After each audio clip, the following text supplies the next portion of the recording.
प्रिय छात्र एवं छात्राओं, आरडी हिंदी लेक्चर में मैं राम धीरज आप लोगों का हार्दिक स्वागत करता हूं। आज हम लोग उत्तर प्रदेश सरकार द्वारा जारी यूपी बोर्ड के नए पाठ्यक्रम पर चर्चा करेंगे। कोरोना वायरस को दृष्टिगत रखते हुए उत्तर प्रदेश सरकार ने कक्षा 9 से लेकर के 12 तक के पाठ्यक्रम को 30% तक कम कर दिया है।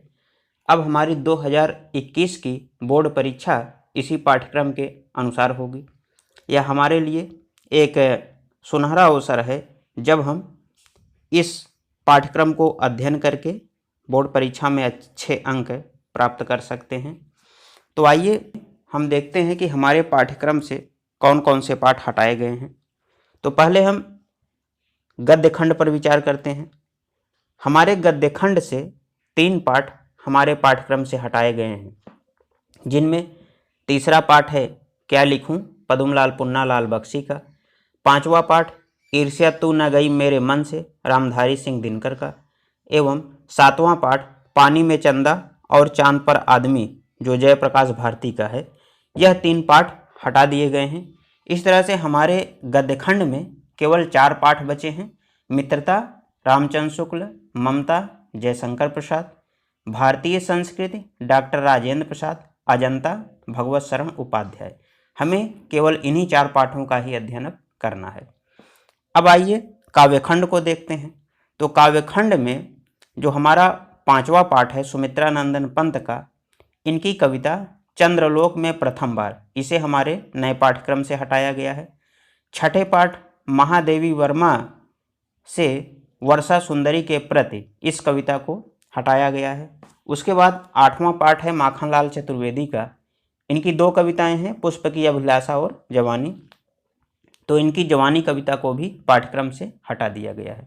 उसके बाद जो हमारा 11 पाठ है जिसके कवि हैं केदारनाथ सिंह, इन्हें हमारे पाठ्यक्रम से हटा दिया गया है। तो अब हमें केदारनाथ सिंह का अध्ययन नहीं करना है और इनकी कविता भी नहीं पढ़नी है। उसके बाद 12वें कवि हैं अशोक वाजपेयी, इनकी युवा जंगल कविता को पाठ्यक्रम से हटाया गया है और भाषा एकमात्र अनंत है, इस कविता को अब हमें अध्ययन करना है। तो अगर हम काव्यखंड के पाठ्यक्रम पर विचार करें तो काव्यखंड में जो हमारा नया पाठ है वह है सूरदास, पद, तुलसीदास, धनुष भंग एवं वनपथ पर, रसखान, सवैये एवं कवित्त, बिहारी लाल, भक्ति नीति के दोहे, सुमित्रानंदन पंत, इनकी केवल चींटी कविता को ही पढ़ना है। महादेवी वर्मा की हिमालय से कविता पढ़ना है। राम नरेश त्रिपाठी की स्वदेश प्रेम कविता, माखनलाल चतुर्वेदी की केवल एक कविता पढ़नी है पुष्प की अभिलाषा, और सुभद्रा कुमारी चौहान की कविता झांसी की रानी की समाधि पर। इसके बाद मैथिली शरण गुप्त की भारत माता का मंदिर है, अशोक वाजपेयी की भाषा एकमात्र अनंत है, और श्याम नारायण पांडे की हल्दी घाटी। केवल यही पाठ्यक्रम अब हमें नए सिलेबस के अनुसार अध्ययन करना है। अब हम संस्कृत खंड के पाठों पर विचार करते हैं। तो संस्कृत खंड में हमारे 9 पाठ निर्धारित थे, जिनमें से 2 पाठों को हटाया गया है। एक है दूसरा पाठ अन्योक्ति विलास है और दूसरा उसके बाद 6ठा पाठ है केन किम वर्धते। इन 2 पाठों को हमारे सिलेबस से हटा दिया गया है। अब हमें केवल 7 ही पाठ का अध्ययन करना है। उसके बाद हम संस्कृत एवं हिंदी व्याकरण पर विचार करते हैं। तो व्याकरण में अभी तक हमारे पाठ्यक्रम में 4 समास थे, द्वंद्व समास, द्विगु समास, कर्मधारय समास और बहुब्रीहि समास। तो इसमें से कर्मधारय और बहुब्रीहि समास को पाठ्यक्रम से हटाया गया है। अब हमें नए सिलेबस के अनुसार केवल द्वंद्व समास और द्विगु समास का ही अध्ययन करना है। अगर हम संधि की बात करें तो हमारे पाठ्यक्रम में 2 संधियाँ थीं, यड़ संधि और वृद्धि संधि। तो इसमें से वृद्धि संधि को नए पाठ्यक्रम में हटाया गया है। अब हमें केवल यण संधि का ही अध्ययन करना है। अब हम अगर संस्कृत व्याकरण को देखें तो संस्कृत व्याकरण में अभी तक हमारे पाठ्यक्रम में 4 संज्ञा शब्द रूप और 2 सर्वनाम शब्द रूप निर्धारित थे, जिनमें से सर्वनाम शब्द रूप तद और युष्मद हटा दिया गया है। अब हमें केवल 4 संज्ञा शब्द रूपों का ही अध्ययन करना है। और धातु रूप, अभी तक हमारे पाठ्यक्रम में कुल 4 धातुएं थी, पठ धातु, हस धातु, दृश्य धातु और पच धातु। तो इनमें से दृश्य और पच धातु को पाठ्यक्रम से हटाया गया है। अब हमें केवल पठ और हस धातु का ही अध्ययन करना है। तो इस तरह से हमारा यह कुल पाठ्यक्रम है जिसमें परिवर्तन हुआ है। इस पाठ्यक्रम को आप देख सकते हैं। अब हम बोर्ड परीक्षा में आने वाले प्रश्नों पर भी विचार कर लेते हैं। हमारा बोर्ड परीक्षा का पेपर कुल 70 अंक का होता है। 70 अंक में से हमें परीक्षा में पास होने के लिए 23 अंक हर हाल में अर्जित करने होते हैं। यदि हम 23 अंक से कम पाते हैं तो फेल हो जाएंगे।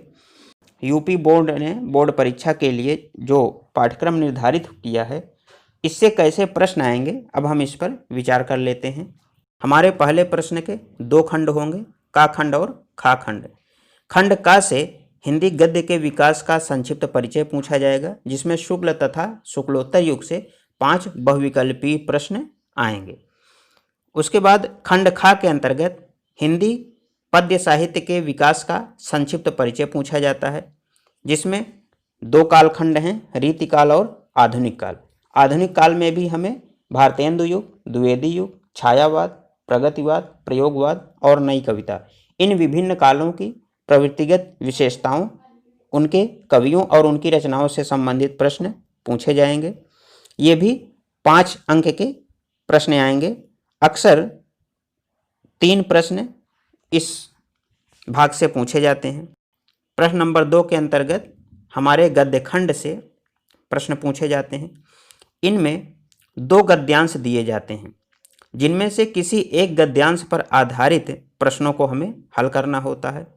गद्यांश पर आधारित 3 प्रश्न पूछे जाते हैं। एक संदर्भ पूछा जाता है, दूसरा रेखांकित अंश की व्याख्या और तीसरा तथ्यपरक प्रश्न पूछा जाता है। यह तीनों प्रश्न 2-2 नंबर के होते हैं। इस प्रकार हमारा यह दूसरा प्रश्न कुल 6 अंक का होगा। उसके बाद प्रश्न नंबर 3 के अंतर्गत काव्य हेतु निर्धारित पाठ्य वस्तु से किन्हीं 2 कविताओं को दिया जाता है। इन कविताओं की संदर्भ सहित व्याख्या करना होता है और इसका काव्य सौंदर्य भी बताना होता है। संदर्भ के लिए 1 अंक, व्याख्या के लिए 4 अंक और काव्य सौंदर्य के लिए 1 अंक निर्धारित होता है। इस प्रकार यह प्रश्न भी कुल 6 अंकों का होता है। उसके बाद प्रश्न नंबर 4 के अंतर्गत संस्कृत गद्यांश अथवा पद्यांश का संदर्भ सहित हिंदी में अनुवाद पूछा जाएगा, जिनमें 1 अंक संदर्भ के लिए और 3 अंक हिंदी अनुवाद के लिए निर्धारित है।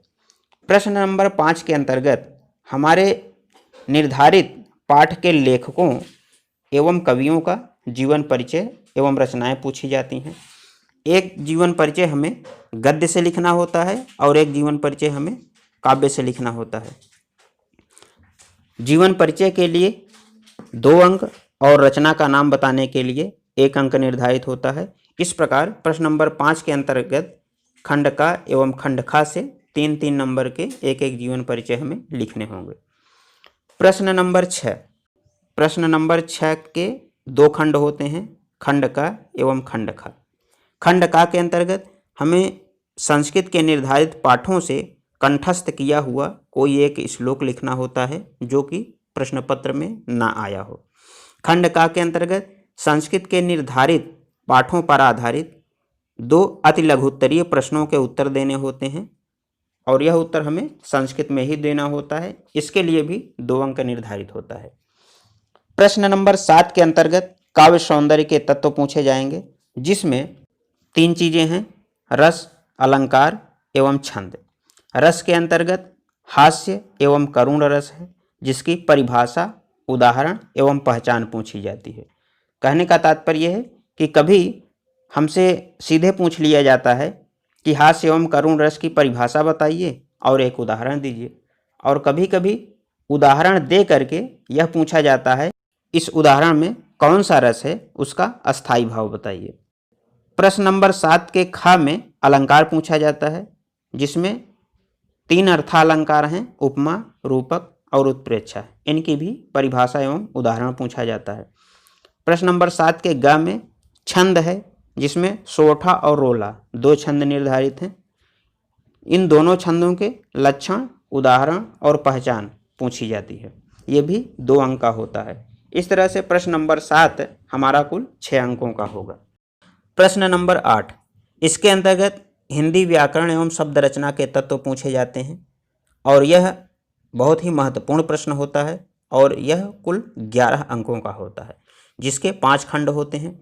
खंड का में उपसर्ग पूछा जाता है, अर्थात दिए गए उपसर्गों के आधार पे किन्हीं 3 नए शब्दों का निर्माण कराया जाता है।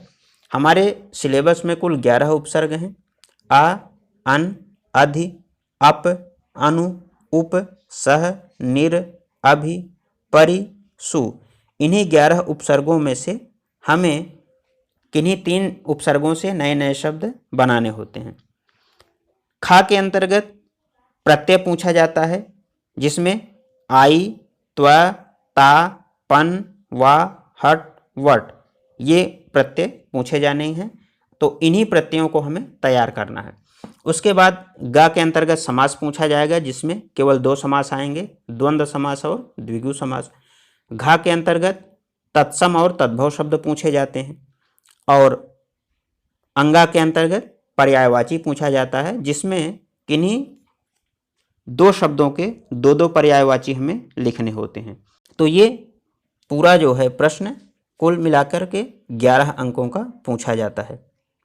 अब प्रश्न नंबर 9 के अंतर्गत संस्कृत व्याकरण एवं अनुवाद पूछा जाता है। ये भी महत्वपूर्ण प्रश्न है, जिसमें 4 खंड होते हैं और चारों खंड 2-2 अंक के होते हैं। खंड का में संधि पूछी जाएगी, जिसमें से केवल यण संधि परीक्षा में पूछी जाएगी, जिसकी परिभाषा, उदाहरण और पहचान हमें तैयार करना है। खा के अंतर्गत शब्द रूप हैं, जिसमें सभी विभक्तियों एवं वचनों में 4 संज्ञा शब्द रूप पूछे जा सकते हैं, फल, मति, मधु और नदी। इन संज्ञा रूपों को हमें सभी विभक्तियों एवं वचनों में याद करना है। खंड गा के अंतर्गत धातु रूप निर्धारित हैं, जिसमें से केवल 2 धातुएं पठ और हस हमें तैयार करनी है और इन्हें हमें 5 लकारों में लट लकार, लोट लकार, लिट लकार, विधिलिंग लकार और लंग लकार में याद करना है। उसके बाद घा के अंतर्गत हिंदी के 2 सरल वाक्यों का संस्कृत में अनुवाद पूछा जाता है। प्रश्न नंबर 10, प्रश्न नंबर 10 के अंतर्गत निबंध पूछा जाता है। इसमें दिए गए विषयों में से किसी एक विषय पर हमें निबंध लिखना होता है। यह प्रश्न भी 6 अंक का होता है। तो इसमें वैज्ञानिक, सामाजिक, धार्मिक, सांस्कृतिक, आर्थिक समस्याओं पर आधारित एवं जनसंख्या, स्वास्थ्य, शिक्षा, पर्यावरण एवं यातायात के नियम पर आधारित विषयों से निबंध पूछे जाते हैं। प्रश्न नंबर 11 के अंतर्गत खंडकाव्य पूछा जाएगा। खंडकाव्य प्रत्येक जिले के लिए अलग अलग निर्धारित है। खंडकाव्यों की सूची मैं दे रहा हूँ, इसमें से आप देख लीजिएगा कि आपके ज़िले में कौन सा खंडकाव्य चल रहा है और उसी खंडकाव्य को तैयार कीजिएगा। खंडकाव्य के अंतर्गत जो प्रश्न पूछे जाते हैं वह उसकी संक्षिप्त कथा वस्तु से, घटनाओं से और चरित्र चित्रण से संबंधित प्रश्न होते हैं। यह प्रश्न कुल 3 अंक का पूछा जाता है। इसके अंतर्गत 2 प्रश्न दिए जाते हैं, जिनमें से किसी एक प्रश्न का उत्तर हमें देना होता है।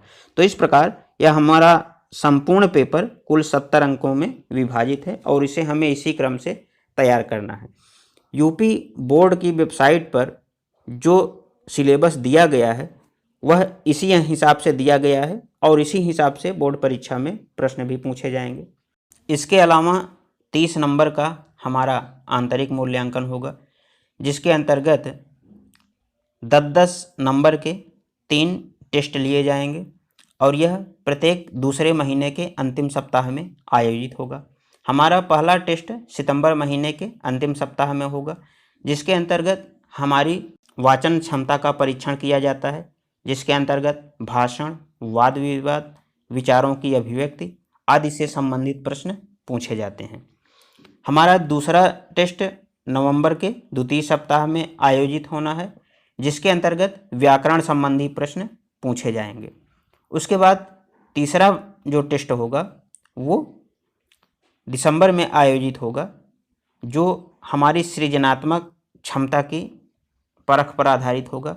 इसके अंतर्गत निबंध, नाटक, कहानी, कविता, अपठित गद्यांश आदि पर प्रश्न दिए जाते हैं और ये भी हमारा 10 अंक का होता है। इस प्रकार यह 3 टेस्ट हमारे आयोजित होंगे। तो इस तरह से 70 अंक का हमारा लिखित एग्जाम होगा और 30 अंक का हमारा आंतरिक मूल्यांकन होगा और इस तरह से हमारा हिंदी विषय का संपूर्ण पेपर कुल 100 अंक का निर्धारित है। तो मैं यह आशा करता हूँ कि हमारे पाठ्यक्रम में जो भी संशोधन हुआ है और परीक्षा में जिस तरह के प्रश्न पूछे जाएंगे वह सभी बातें आपको पूरी तरह से समझ में आ गई होंगी। यदि मन में किसी प्रकार का संदेह या शंका हो तो उसके लिए आप मुझे कमेंट कर सकते हैं, मैं यथासंभव उसका जवाब देने का प्रयास करूंगा। अंत में मैं आपसे एक बात और कहना चाहूँगा कि यदि आपको हाई स्कूल और इंटरमीडिएट का हिंदी विषय का संपूर्ण पाठ्यक्रम तैयार करना है तो आप मेरे इस YouTube चैनल पर बने रहिएगा। मैं आपको बोर्ड परीक्षा के पहले तक संपूर्ण पाठ्यक्रम को विधिवत तैयार करवा दूंगा। यदि आपने अच्छी तरह से तैयार कर लिया तो निश्चय ही आपके हिंदी विषय में बहुत ही अच्छे अंक आने वाले हैं। तो मेरे आगे के वीडियो का इंतज़ार कीजिएगा। तब तक के लिए धन्यवाद।